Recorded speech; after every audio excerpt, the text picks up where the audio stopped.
Good evening and welcome to Poland Daily. My name is Natalia Moczulska and this is the news. We begin the news with tragic reports from Croatia. At least 12 people were killed and 32 injured in an accident involving a Polish bus that occurred on the A4 highway north of Zagreb. The vehicle contained pilgrims who were traveling to Medjugorje. The causes of the accident are unknown for now.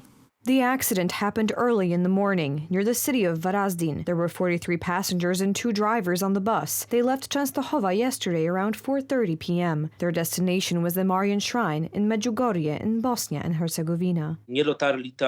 Unfortunately, they did not get there. 11 people died on the spot. 1 died in the hospital, and the rest are in several hospitals in Croatia. 31 people were injured, 18 of whom are in serious condition. According to the information we received from the hospital staff, we have many passengers with serious injuries, which is also something we need to keep in mind at this time. The bus swung off the road at a bend and drove into a ditch. According to the chief road transport inspector Alvin Gajadur, the vehicle was probably technically operational. The bus, which suffered a tragic accident in Croatia, was produced in 2011. It had valid technical examinations valid until December 13, 2022. Investigators suspect that the driver fell asleep for a moment or closed his eyes, and then the tragedy happened. The Croatian and Polish services are explaining the matter. The investigation is ongoing. Both services will cooperate with each other. We hope that all matters and hypotheses related to the accident will be clarified in the near future. For us, the most important task at the moment is to help our compatriots who ended up in Zagreb, help their families. A hotline of the Ministry of Health and the Ministry of Foreign Affairs was launched by the embassy in Zagreb.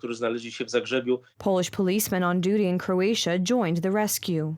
As every year, there are 12 Polish policemen in Croatia who are there due to increased tourist traffic. By the decision of the chief commander, these policemen were sent to help Croatian and Polish citizens. They were directed to the scene of the accident, but also to hospitals where they talked to our citizens to establish the circumstances of the incident.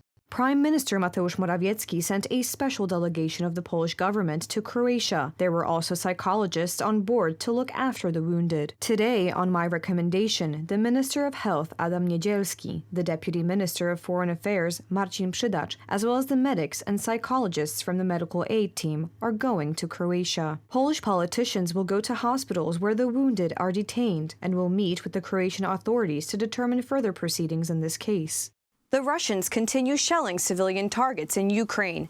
Last night, missiles fell on Mykolaiv and Nikopol, among others. Several people were injured. The target of the aggressor was also the Zaporizhia nuclear power plant.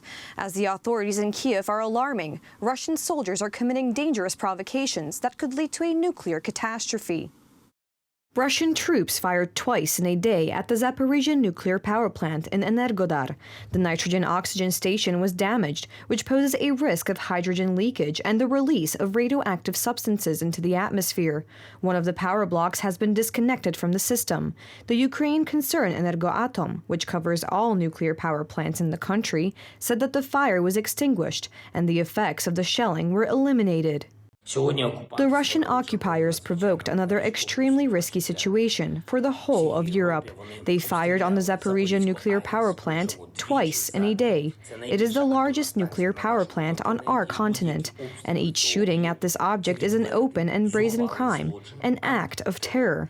Russia should be responsible for the very fact of creating a threatening situation.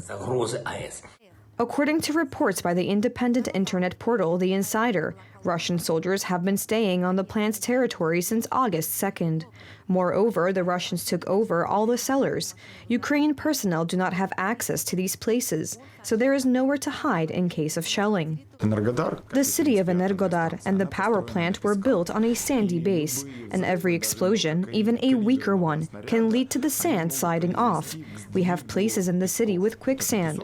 It is forbidden to conduct combat operations within a radius of at least 20 kilometers, which poses a danger to the entire continent, not only to Ukraine, Russia, and neighboring countries.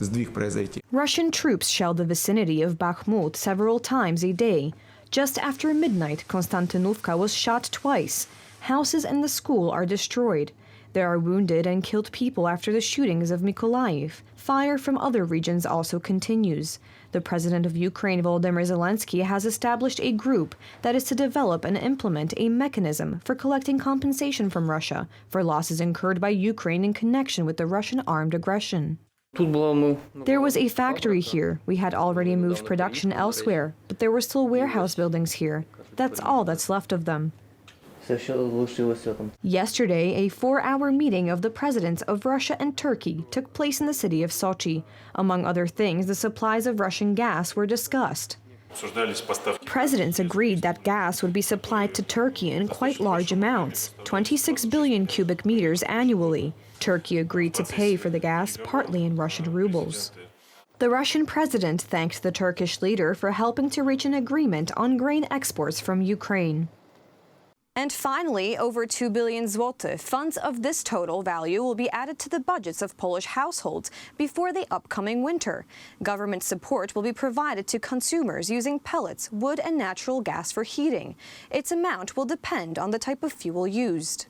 Households using pellets for heating will receive a subsidy of 3,000 zloty, heating oil 2,000 zloty, wood in pieces 1,000 zloty, and liquefied petroleum gas LPG 500 zloty. The cost of government support will amount to 9 billion zloty. In addition, support for coal users is also planned. With all customers, we applied the same mechanism of 40%. All these entities will receive verification and compensation for the difference of this amount from the previous heating season versus the amount that is projected for this year, taking into account this 40% difference. The recipients of the system heat tariff will also receive assistance. The Energy Regulatory Office is to suspend increases and stabilize heat prices. This is a good solution, and it does not support inflation. This solution causes us to be able to supply households with these needed sources of energy, more or less in the same quantities as they were in the previous year. So here demand is not increased.